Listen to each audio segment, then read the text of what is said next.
Today I have 3 quick and only slightly sticky activities that will help the names of the books of the Bible stick with your students.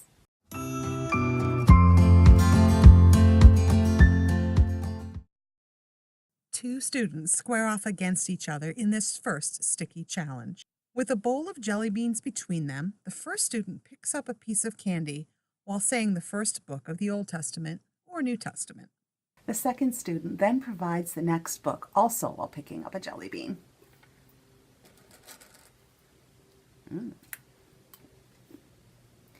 They alternately recite back and forth each consecutive book, choosing a jelly bean each time until one student cannot say the next book, or they get to the end. Since the jelly beans have been touched and are probably a bit sticky, students may keep all of the jelly beans that they earn.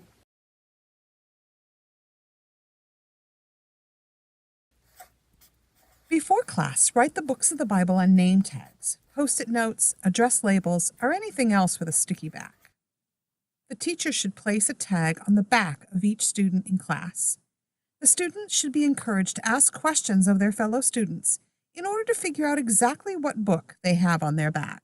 These questions should be ones that can be answered yes or no. It's probably a good idea to model this for your students by having a student put a tag on your back as you ask good, relevant questions. Is my book in the Old Testament? Is it a person's name?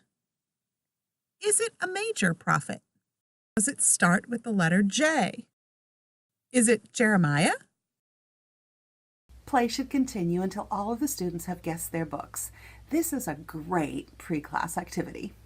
As students arrive, slap a book of the Bible on their back and get them interacting with other students while waiting for late arrivals. Sticky items are great fun to throw. They stick, and sometimes, if you're lucky, they tumble down too. Your students need an interesting target, so write the names of the Old Testament or New Testament on a whiteboard and box them, creating sections. Students stand a distance away and throw their sticky item. Even if they don't hit the book name straight on, their sticky item has landed in a box. They must provide the book that comes before and after. These sticky but not too sticky activities engage your students in not only learning the order of the books, but how to pronounce them and become more familiar with their location. These increase their confidence each time they open their Bible. This is Becky from Experience the Bible Creatively, reminding you that props are always better than paper.